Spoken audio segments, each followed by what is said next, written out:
Hi, everyone. Welcome back to Bilingue Conversations with mom and experts on how we're actually raising bilingual kids in real life. If you've ever wondered, am I doing this right? When it comes to speaking two languages with your child, you're really not alone. We've all been there.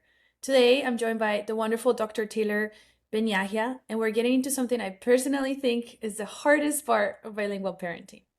How do you actually do this day to day? Not in theory, but in your routines, in your home, with your level of fluency and in your real life. So, my goal for this conversation is that you walk away with tangible things that you can start today, whether your baby is a newborn or a toddler like mine.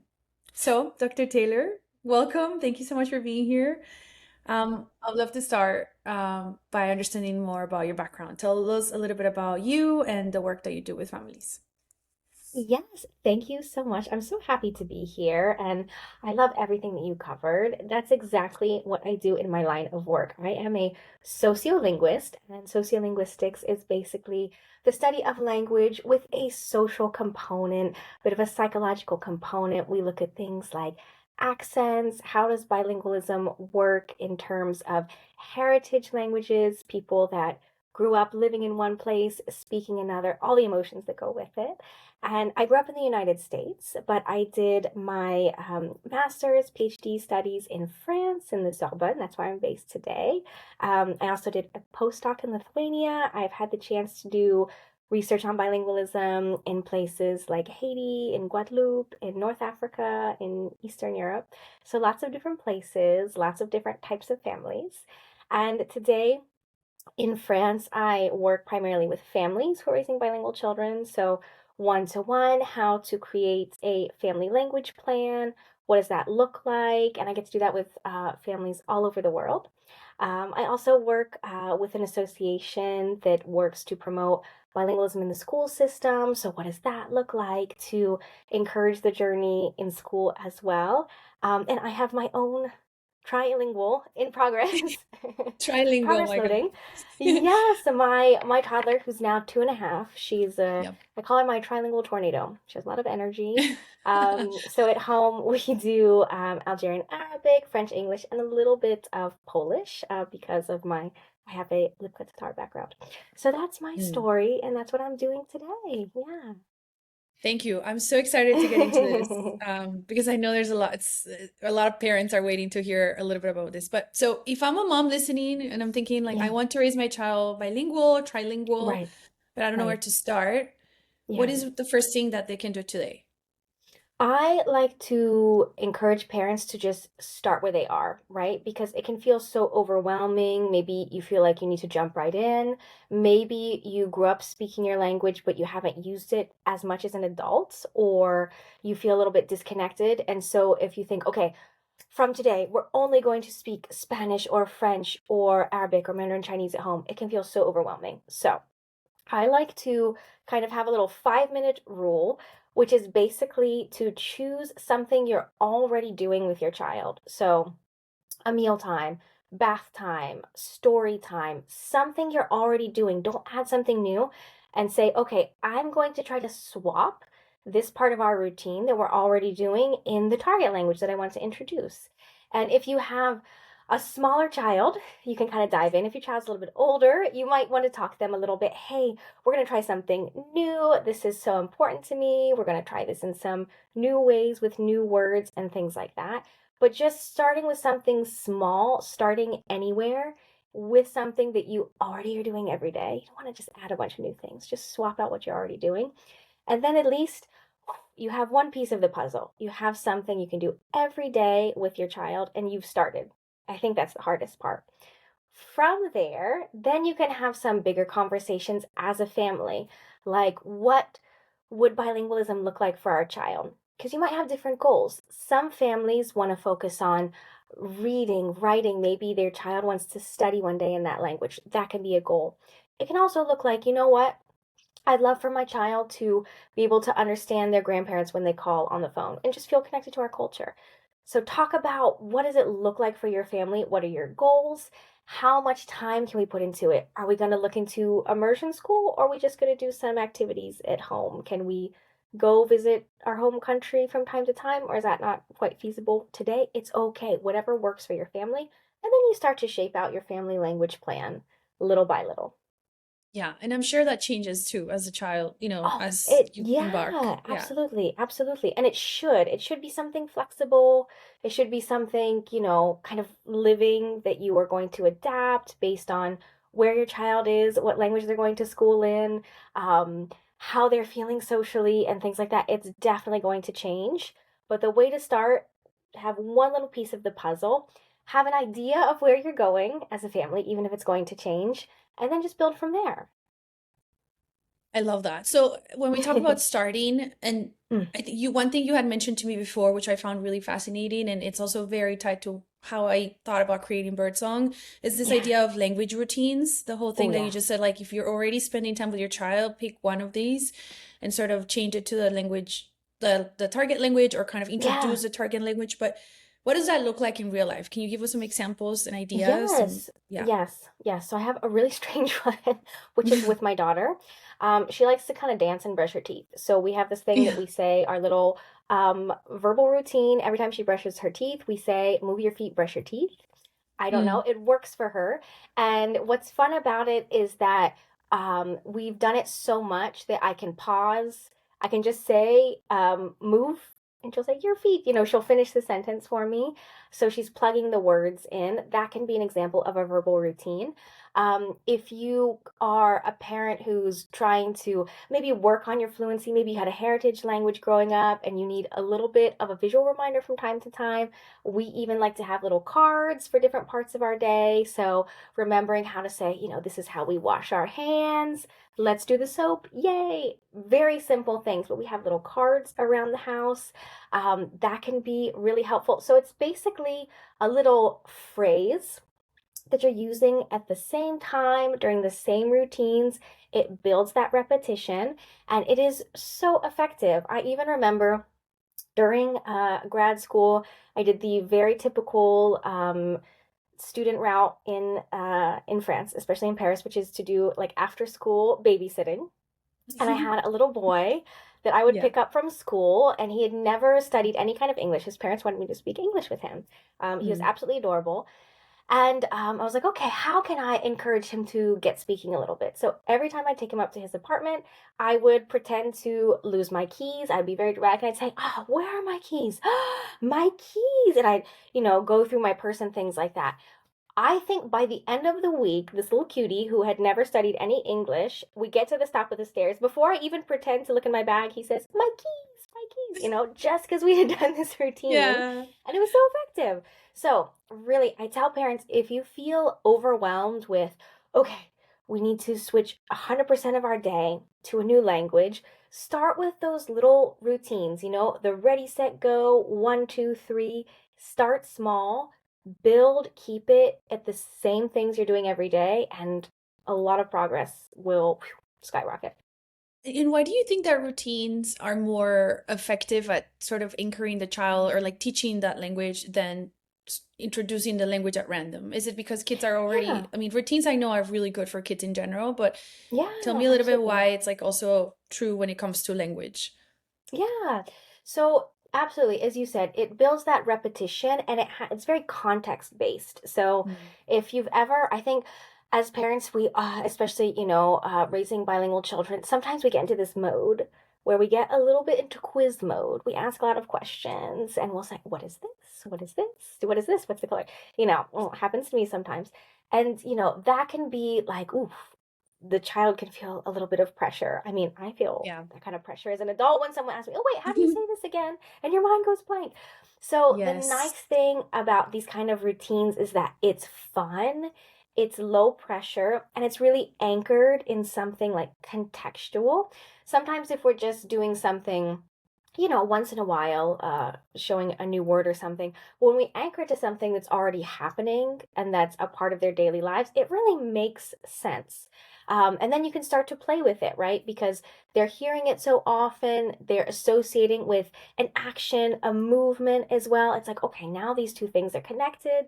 And that's when you can play with it. You can make it sing-songy, you can take out a word, see if they can fill it in for you, and all of that magic starts to happen. But I think the fact that it's like anchored with the context of what they're already doing, as opposed to just like, I have a lot of pressure to say these new words now, is so effective.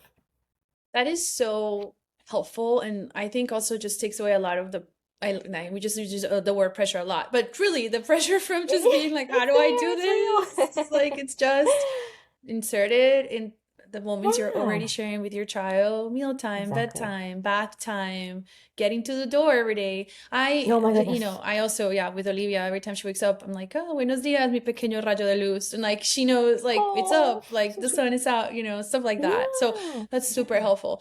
I think also, I guess, like, moving to my next question, that's how you start, which is so refreshing, because once you take the first step, I think it's, to your point, becomes less daunting to continue in the yeah. journey. But I think where a lot of Yes. parents start to feel overwhelmed is like, you start hearing about like language frameworks, like, okay, one parent, Mm, one language. Like, right. can you walk us through the main Yes. approaches, what each one means, and how parents can approach them and think about them when they're Yeah, thinking about implementing absolutely. them? Absolutely. So there's a couple of different ways. There's lots of different ways to approach your kind of bilingual family language plan that we call it sometimes. And so one strategy, and I think that gets talked about the most, is maybe the most common, is OPOL, one parent, one language. As the name implies, so you have parent one who speaks a language. So, in our family, that might be myself, who's using mostly English, and my husband, who's using mostly Algerian Arabic, right? Now, OPOL can be a really great method in some circumstances, especially if you have, pretty logically, each parent that speaks their own language. That can be a really nice starting point. It makes the most sense, right? We're each going to speak our own language. The thing with OPOL that maybe parents want to just be aware of is, let's say you have each parent speaking your language, and one of those parents speaks the language that's like the school language or the outside language, let's say.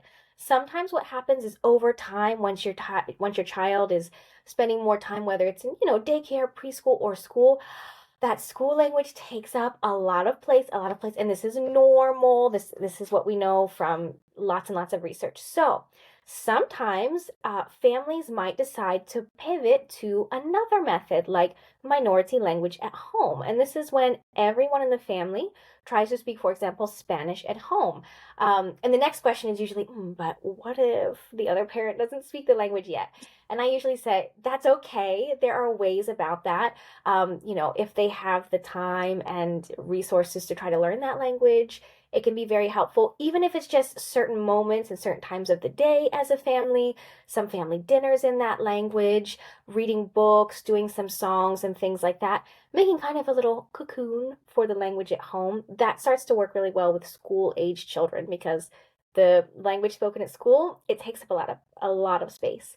And another kind of variation on this that can work really well, especially for families where you have two, maybe even three languages between the parents themselves, is something we often call time and place in the academic literature. Sometimes it's called domains of use. But in Oh my short, God. it's Yeah. basically, I know, we don't have to worry too much about all the names, because what matters is how you're actually using the language, right? So Mm. this idea of time and place is, okay, we're going to have maybe a certain day of the week, a certain part of the day, a certain routine, and we're going to do that in this language. And then we're going to have another day, another part of our routine that we're going to do in the other languages. So in our family, a lot of times that looks like when I'm at my in law's house, we all try to make the effort to speak Arabic, even when mine is far from perfect. So that's our like place where we're going to speak that. We also have lunchtime when we're all working from home, and my daughter is eating with us. We try to speak Arabic as well. So we have these kind of anchors, these place anchors that we do with that. So you can combine methods as well. You don't have to feel like I can only do one method. You can mix and match. Your methods will probably change over time as well. And I always tell parents, don't get overwhelmed by the labels. What matters is really what you're actually doing at home with your child, how much exposure they're getting, and what type of exposure they're getting.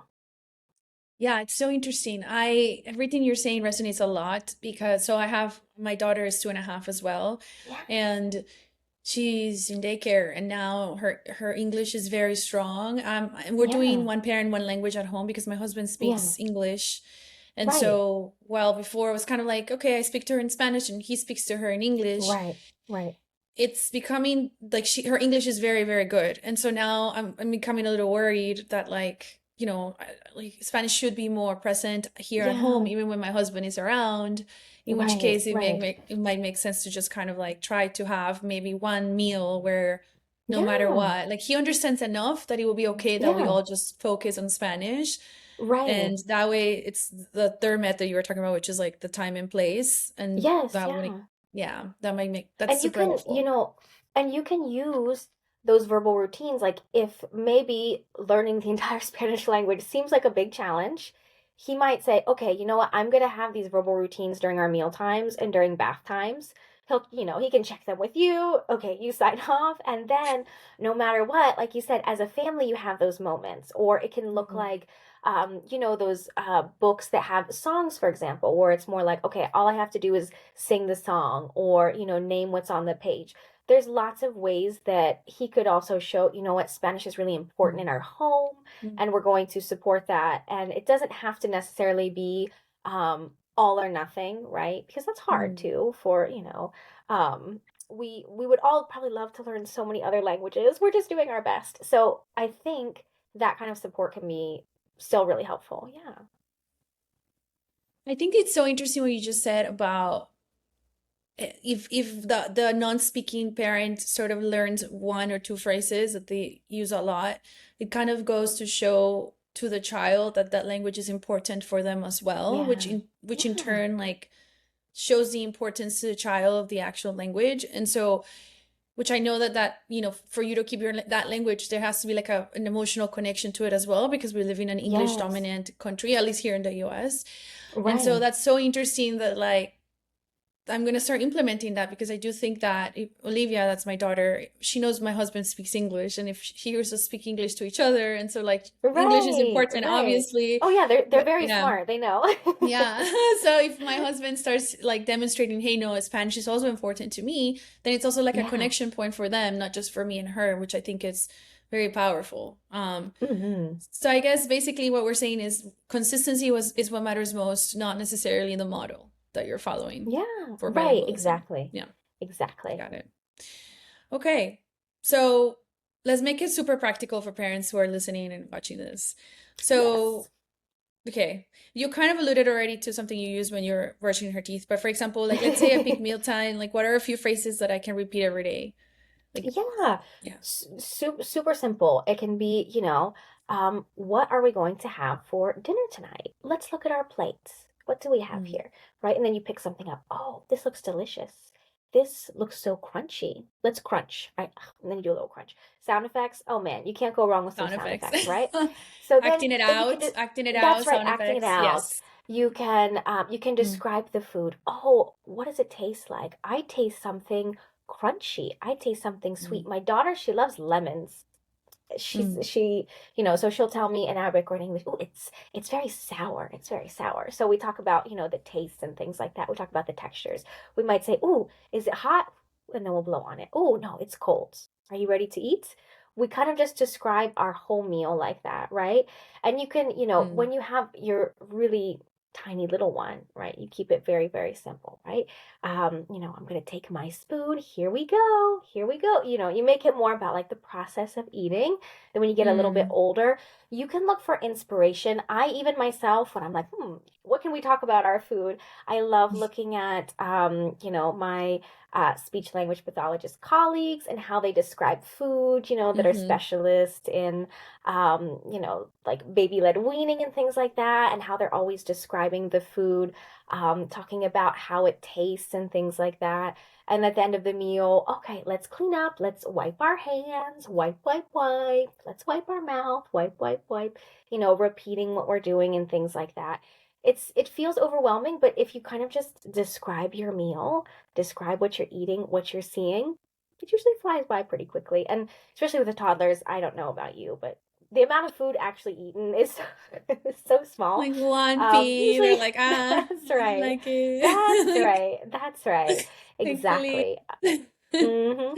But yeah, we Um, usually talk about, what's on my daughter's plate, to the point that now she'll do like a little presentation for me, and she'll say, Lena eats fish, Lena eats avocado, she'll let me know what she wants to eat and things like that. So we talk about our little presentation. We talk about how everything tastes, what the texture's like, maybe have a little bit of a sensory aspect there. Depending on how much you like your kids to get in there and touch the food, that can be another thing. Is it sticky? Is it soft? Things like that. And that usually gets us through a meal. yeah. So that's basically, I mean, that would be just talking to them during the meal, basically, interacting with Exactly. them. Yeah. Exactly. And what kind of words, are there any kind of words that kind of matter most? Like, should parents focus on nouns, verbs, phrases, like, or is it just Yeah. whatever you can Yeah. get out? It's such a great question. So I always like to take again cues from my very dear colleagues who are especially speech language pathologists, and Joanne, who I know that you've spoken Yeah. to. We talk about this a lot, and I think the goal is always communication. So what your child needs to communicate. So a lot of times, if you have a very small infant, you're going to be working towards things like up, or, hungry, milk. What do they need? What are the words that are going to matter the most for what they need? So as you Yeah. get, your toddler who's a little bit older, I'm always like, okay, what does my daughter need to be able to express right now? In this stage of life, it's I'm Yeah. frustrated, I need help. Yeah. Those kinds of things. So I think it's really going to be dependent on what is really functional, like what's going to help them communicate with you. Yep. And I'll say, I think it's also a generational thing. Like, in my family, the magic words were very important, please and Hmm. thank you and being polite. These can definitely be very important things, but we can add those later, right? The goal is, I Hmm. think, in the beginning, just functional communication. How can you best help your child and help them express themselves? And I would say the other thing as well, like, I mean, we all love to work on shapes and colors. Those are absolutely wonderful, but those can be a little bit later. I would say in the beginning, really focus on like what do they need to communicate, and if you Got have it. a little extra time to put it there, that's fantastic. But there's definitely no wrong thing to teach as well. That's great. Okay. And so, okay, I'm a mom. I implemented the 5 minute, language routine. And one of the moments I'm already, Yeah. routines that I already spent with my child. We decided as a family sort of what we want to do from a goal perspective. Like, is it just Yeah. so they understand family? Is it that someday they could be truly like biliteral? They could read and write the language. And then we started kind of deciding like how to incorporate the target language, like place and time, one parent, one language, etc. Yeah. But Yeah. how do we know that it's working? Like, how would I know? Yeah. I wish there was, like a magic test, but Yeah. while we don't have that technology yet, some things that I think are even more helpful than any vocabulary quiz could be is to look at their behavior around the language. So, are they Mm. curious in the sense that do they, even if it's not all the time, do you see them reaching for books in the target language? Do they ask you to listen to a particular song together in the target language? If your child's a little bit older, maybe have they started to ask you how to say something in that particular language? Have they maybe started to notice, like, oh, wait a second. Uh, my daughter, this today, she was eating a tomato and she stops and she says, English tomato, Arabia tomatish. Mama, she's like looking at me and I can just see the wheels spinning, and and she's like putting together these kind of sound the same, these words. So Mm. kind of looking at their That's so nice. behavior, and especially, do they just seem excited, or do they associate the language with an enjoyable moment between the two of you? Yeah. If you feel like looking at body language and you're feeling a lot of pushback and frustration, it doesn't mean it's not working by any means, but it might mean, can we approach this a little differently?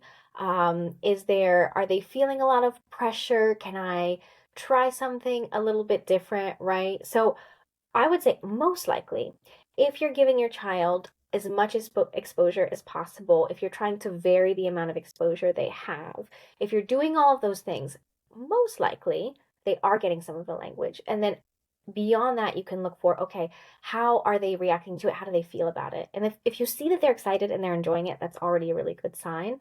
And Yeah. with older children, I mean, they'll let you know how they're feeling That's about it. true. And I saw something on your socials lately or recently that you went home to visit like family in Algeria Yeah, and they were speaking in yeah. Arabic to your daughter and then she understood everything and she kind of like if they said like go to the other room like she did. So then you're also Yeah. seeing that like you can also see like can they understand like I Can they sometimes follow I wonder directions? yeah Yeah, like I said absolutely. earlier, my daughter is going to daycare. My husband speaks English, so sometimes her English comes out a lot more than the Spanish, which really Of freaks me course, out to yeah. be honest, because I want her to be bilingual. And then I give her something a very complicated, very detailed request, and she knows exactly like she does it exactly as I said it. And then so then I'm It's like, okay, no, magical. she 100% understands. Yeah. So that's Right, another yeah. thing. Yeah. Even if you're not seeing it day to day, or maybe the other language is, it's kind of like the dominant language, you can still see the glimmers of it working in their brain. And it's magical to your point Exactly. when you Exactly. talk to them. Yeah. Yeah. Right. All you have to do is mention like, "Hey, does anyone want ice cream after dinner?" And if you see, that they're perking up, you're like, "Okay, yes, Yes. you understand." But Yes. you made such a wonderful point. Are they able to, follow some basic commands that tells us that, comprehension is on the right track? And that's something that I think is important to mention. What we often call like receptive bilingualism, understanding but maybe not producing as much speech. This is the case, I want to say, in so many families. It's very common because those skills develop differently in different parts of the brain. It's different. It's a different process for each. So it's very normal. So it's a little bit harder sometimes for us to check, okay, is the speaking part, is that working? Is that on track? And I think that will come a lot of times when your child gets a little bit older. You can interact with them more. You can do games around it. You can find some ways like there's lots of creative things. Having a certain toy that only speaks that language, using props, using microphones, so we can kind of like start to elicit it a little bit. If they can make a friend who also speaks that language, do they try to communicate and things like that? So there's ways to kind of put it all together. But I really understand that feeling, especially I think back to the first year of my daughter's life where you're kind of pouring it in the bucket and you're like, well, I hope it's working because they're not really, not giving you a whole lot quite yet. And then, a few first words start and then some more words. And I remember thinking, okay, something is happening behind the scenes. It's really exciting. Yeah. So actually, that's so interesting. That's a great transition to. I want to give parents an age by age playbook, if there is such a thing. Kind of like, so from like 0 to 12 months, what should language exposure look like, and what matters Yeah. most during this stage? Yeah. So, I mean, this is a pretty exciting period because your child is taking so much in. So we're really just trying to build a foundation. As much exposure that you can give them, a lot of face-to-face time, especially in those very early stages. Baby loves nothing more than seeing your face, than watching how those sounds are made and how they're put together. So those are really magical moments. It looks like, speaking to each other, narrating your day, talking about what you're doing, reading books together. If you have a newborn, like those high contrast books are wonderful, picture books are wonderful. It doesn't have to be complicated or long, but building those routines, doing a lot of singing and rhyming. Believe it or not, this actually can have a very positive impact on reading later on. So that's a wonderful thing to do in that first year. So it's really about, starting to build those pathways, starting to build those sounds. There's a lot of plasticity in those early years. So I think a lot of parents wonder, okay, if I didn't start in that kind of window, okay, right from the It's a beginning. magic window, right? The magic window for like. Right, right. Yeah, so that's a great point. And a lot of people say, well, what is the magic age and when does it close? Mhm. So, oh my goodness, there's so many cool things we know about babies who were exposed to two or three languages, even in utero. And we know that from the time they're born, they are able to distinguish different sounds in different languages. They have the ability to hear certain sounds, and that actually does decrease over time, over a little bit of time. So a lot of very interesting things are happening. But the thing that I think is very important to remember is a lot of numbers get tossed around. Sometimes in linguistics, you hear about the critical age hypothesis, like 7 years old. But there's no proof that the door ever closes by any means. It's true that, with a very early exposure, your child will probably sound a bit more like someone who has, been using the language for a long time. But it does not mean that if you start at a different age, it's impossible because your child might actually have different motivations, right? As adults, we want to learn a language and we're excited about it. We have a different motivation than a child who's like, I don't really have a choice in this matter. So it's the door is never closed, right? In those early years, we do have some very interesting things happening, a certain level of flexibility, which is really great.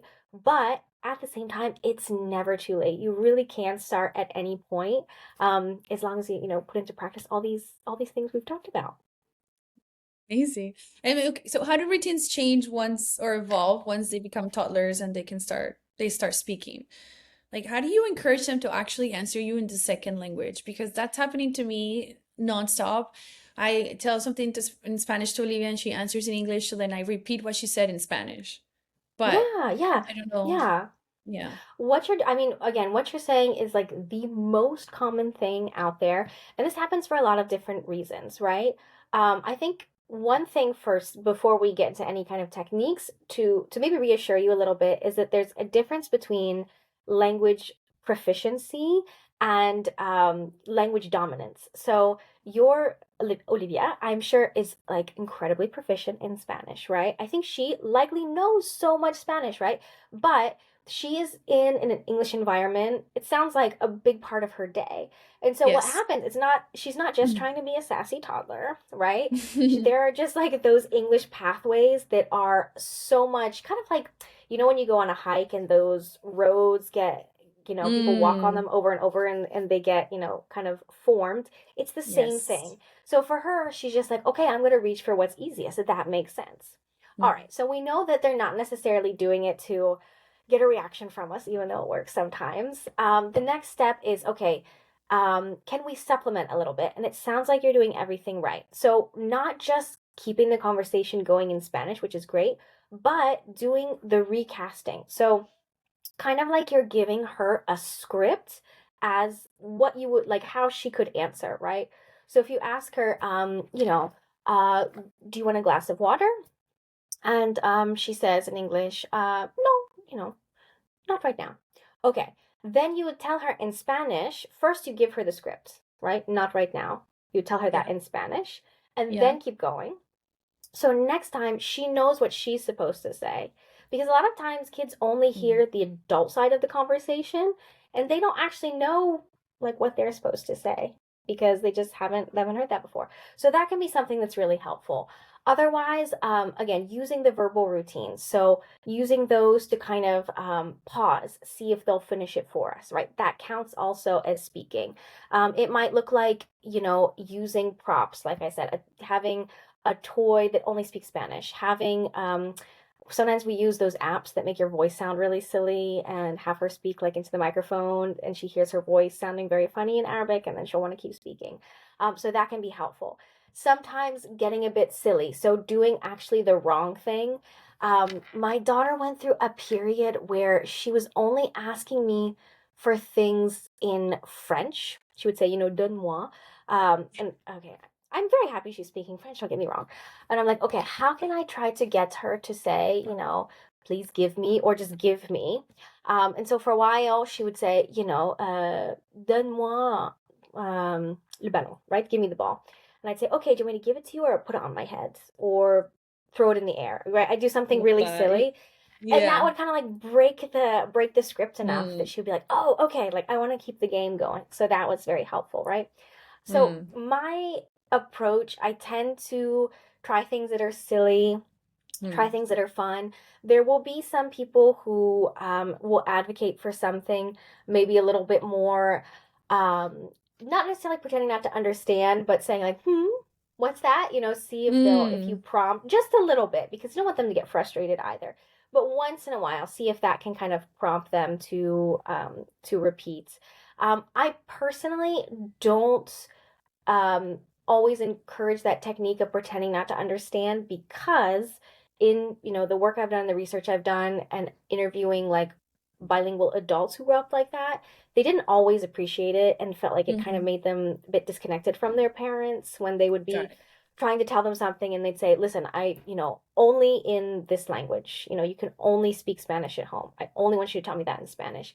Yeah. So it's very family dependent. And I would say on that, you kind of have to feel out how it feels for your family, right?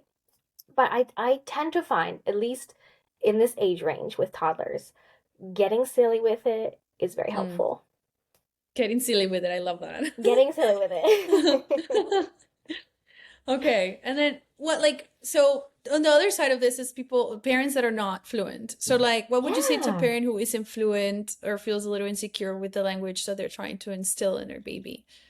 Yeah, yeah. I mean, I think first off, that's my passion in what I do are these kinds of questions. And I always try to tell people no one can tell you that you're a legitimate speaker or not. No one can take that away from you. No one can give that to you. Um, and that language still belongs to you in any context, right? So give yourself some credit. There's no association that's going to say, hey, you're not allowed to use this language with your child. Right. Um, Yeah. and I think, yeah, there's lots of things that you can do. So maybe you want to start with the verbal routines and the time and place. Like maybe you feel confident with mealtime routines or a bedtime routine or a story time once a day, and that's where you feel confident now. And you can always add more later. You don't have to do everything at once, right? Another thing that a great tip from another internet bestie of mine, Sunny. She does Spot of Sunshine Chinese and works with parents doing Mandarin Chinese at home. And she said something that really helped her was reading parenting books in Mandarin Chinese. And that kind of gave her more parenting vocabulary because how Yes. else are you going to get parenting vocabulary if Yes. if you've been kind of away from your language? So that can be Mm-hmm. really helpful. And kind of like going back to your student days, like how can I get familiar with the language again? Watching series when I have time, doing podcasts and things like that. Like just getting your brain back into like, oh yeah, Spanish mode, French mode, and building that. Again, doesn't have to be all or nothing either. That is so interesting because a lot of people tend to think, oh, fluent, it means that you're not fluent, meaning you don't really know the language and you like know just a few words. But actually, Right. there are different levels of fluency, and I'm feeling Of that too. And course. that was also a Yeah. reason why I started Birdsong because I hadn't used Spanish. I grew up in Colombia, and my mom is Colombian, and I speak Spanish. I spoke Spanish throughout my childhood, but then my Yeah. adult life went to school in English, worked in English, married an English speaking man. And my level of fluency felt very um simple, right? Like, Yeah. because it was like day to day, like, hi mom, how are you kind of thing. And when I had a baby, I Right. all of a sudden had to like remember how to speak Spanish, and I Right. just didn't Yeah. remember. I hadn't had to use it in a Right. very long time. I didn't know how to say Mm. like, diaper.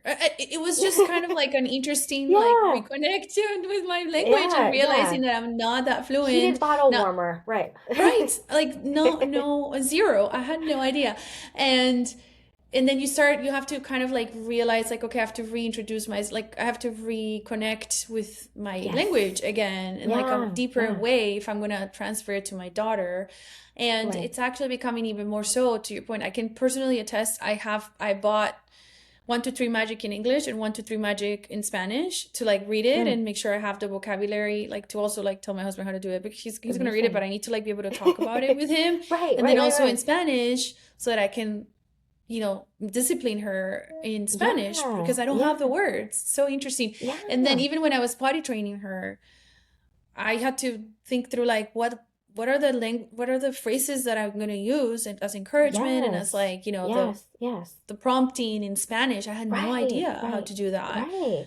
It Right. was just, it's crazy. Like you do really need to kind of like, that's the level of fluency I didn't have. And I'm sure there's a lot of things that as she continues to grow and I continue to kind of go into feelings, for example, I don't know how to Yes. say certain Yes. feelings in Spanish. And so Yes. I turned to a lot of But books. yeah. Yeah. But that's the thing, and it's so common. I think also what can be reassuring to people is like in my field, we don't even have an agreed upon definition for like what who's considered bilingual. Like we say if you use a Mm, language on, if you can use it to a certain extent, certain situations, okay. But there's actually disagreement on who is considered bilingual, and there's different types of bilinguals, and mm, it's even, bilingualism is a big spectrum and it changes over your lifetime. Like I'm yeah. actually more comfortable talking about my academic field in French because I Mm, spent so many years in it than in English. I'm actually searching for the words in English. And my husband is more comfortable talking about feelings and emotions in English because, we communicate like that than he is yeah. in his first language with our daughter. He's always like, I don't know how to say silly in Algerian Arabic. We have these Yes. long discussions about it. So it's so common. And this is not what's going to make or break your child's bilingualism at all. Mm, And actually, the process of learning together and saying, like, you know what? That's a great question. Let's look it up in the dictionary together. Let's do mm, a little, with older children, let's do a little project on that and learn more about it. When your child sees you learning yourself and, that investment, that's actually really important for them because they see, okay, it's okay for me to look things up and to learn new things as well. And they're still getting that connection to their culture and their family history. And I think that at the end yeah. of the day is what's so important. Yeah. And I know I jumped around because like because it was so interesting, but like the last I think this is tied to kind of like the last like play by age playbook, like 3 to 5 year old Yeah. years. Like how do you maintain that second language alive once they Mm. go to school and they're Yeah. just Yeah. English all around or the dominant language? Oh, of course. I think as your child gets older, it's really about meeting them where they are and finding their interest. So Mm, if it's Fortnite, if it's a particular sport, if it's find what they're into, find what they're passionate about. I grew up in a classical ballet school. That was my life. That was my world, and that's mm, how I actually, I had my friends from all different countries, and that's really what made me passionate about languages. And mm, so like finding what your child is interested in and mm, going there and making it fun, right? So if it's um a little bit of YouTube or a video game or a book topic that's, on whatever their things at the moment. If it's looking at memes in the mm. target language, whatever it is to make it feel like it's something fun for them. I think that's so important. As time goes on, how can the language become useful? So if Mm, travel is available to you, that can be a good way. But it can also be, okay, can we find a community around us that uses this language? Can we find some friends or meetups for them in the language they see? It's not just mom and dad and our family members. It's real people outside of our yeah, family, yeah. using the language. I think that can be so important. And over time, the thing that we can't create in our children, and this is like a lesson for me as a parent, is that intrinsic motivation. You can't Yeah, make your child do anything at any age. They have child agency. So what we can do yeah. is just kind of instill, hopefully, um, the love for that language in them and then send them on their way. And I hear from a lot of adults, though, who will say, you know what, my parents really tried. I wasn't super interested as a kid, but now I want to go study in my parents' country, or I met someone from my parents' country, or you Mm, know what, I would love to work there. And for their own reasons, then it will become that light switches on and they'll become really passionate about it. So it might come later as well. I think we just do our best and we put in all of these techniques, and sometimes it'll also be something we didn't expect that sparks that. yeah. I know, I guess, yeah. Okay, so for what you can control as a parent right now, so like the tools in your environment, like, so what kind of, what should parents look for in toys, books, activities, and then Yeah, what should they yeah. avoid at I home? think what, it's oh man, I think about this all the time for myself. Every time I'm out with my daughter, I'm like, what does she actually a part of you is like, what will they actually play with? What can maybe give me some free time once in a while? Mm-hmm. They don't Yeah. always overlap, do they? But I I know. think in Yeah. terms of in terms of language,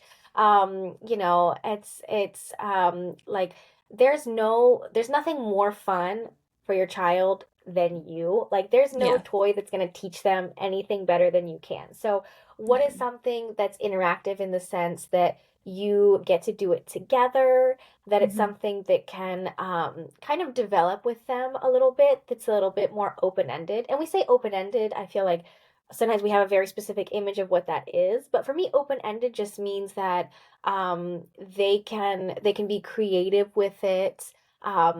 They can take it, on their own direction as well. Sometimes I see my daughter playing with some of her stuffed animals and dolls in a way that I could have never imagined. But I know. she's playing, she has set up like a whole surgeon's office with them. She's got a lot going on. Um, so I think, yeah, what do you notice your child enjoying doing as well? Yeah. If they are like very manual, for example, like lean into that. If they like to Mm. solve problems, lean into that. In terms of what to avoid, I think that's always really tricky.